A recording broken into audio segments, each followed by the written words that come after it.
Oh, speaking of releases, did y'all see that they released a trailer for Battlefield 6? I'm actually quite impressed what they've shown off so far. It's funny you say that because I booted up 2042 because I wanted to play a Battlefield game with a couple of my friends, and I really hope that this game doesn't have the issues that it did have for 2042. And that's not even talking about like how it launched, but the fact that is that nowadays you basically need to restart the game like 20 times and update it like 3 times.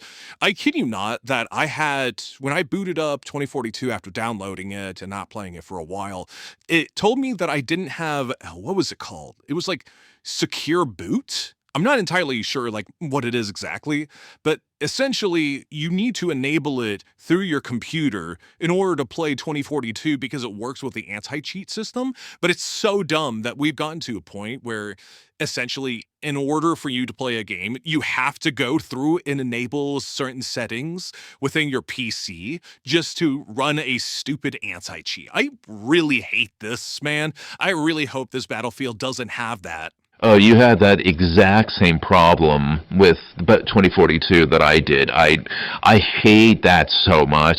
Wait, what the hell is secure boot? Secure Boot is a security feature that's on Windows 10 and 11, I believe, that is essentially works with EA's anti-cheat, which is like really stupid that you need to enable it for an anti-cheat when other games don't need it that are under EA, like Need for Speed or basically anything that isn't a shooter under EA titles. Yeah, by the time I was done reading through the manual on how to set up a secure boot, I just uninstalled 2042 because I could not be bothered to just go through and try to enable like 20 different settings for an anti-cheat that I don't think really a lot of other games tell you to do all that. Like when I installed Helldivers, yeah, sure, it put that kernel level anti-cheat for me to play, but besides that, like I have the game booted up in about like 5 minutes after like downloading and getting all the going through all the agreements and stuff like that. So I don't understand why all of a sudden we just reach a point where you basically have to go through all your PC settings and enable other things to enable other things for an anti-cheat that we know goddamn well doesn't work. I don't get it, man. I love that we have to down like you said, we have to go through different settings, but we also have to launch that game from their specific launcher. And then we also have to basically, it's getting to a point where they're going to require us to get a whole new PC just to play a video game that I don't get it. I just hate modern gaming, man, because you sit there, you download a game, and then it's got to do Raptor's like mic 20 is messed up. updates. Oh, what was that? I said his mic, Raptor's mic is messed up. Oh, his mic's messed up. Oh shit. Okay. The technical difficulties, everybody. All right, test 1 2 3. Are we good? Okay, I think we're good. Where was I left off?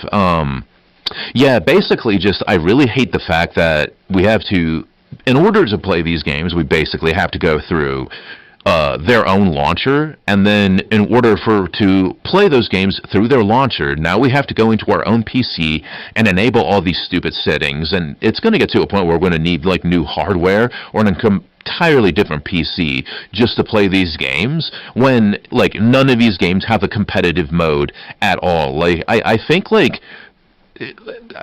correct me if I'm wrong, but I don't think there was ever a like ranked mode for Battlefield. So why is there more anti-cheat for that than say like Call of Duty or like Fortnite at that matter, or even League of Legends, like, or even Overwatch? Like, well, hey, why am I enabling settings that basically is just like, yeah, just build a new PC in order to play this game? Like, what the hell? Yeah, next thing you know, they're going to ask us to do facial ID in order to make sure we can play like the next GTA, despite the fact that, I have a credit card, social security number, mortgage payment, a full-time job. But no, I got to use my face in order to make sure that I'm not under under 18 in order to play a game like this. Like, dude, what the fuck are we on right now? Would that technology even work on us? I mean, do we even have any faces? I don't think we do. If they ever try to scan Raptor, they're just going to hold up the phone to his face and just going to be like, no face detected. I guarantee you, if they try to face scan ID felon, it's just going to be like, please move away from the camera, and he's just going to have to keep continuously getting further and further and further away from the camera until he's on the other end of the runway, and it's going to be like, you're still too close.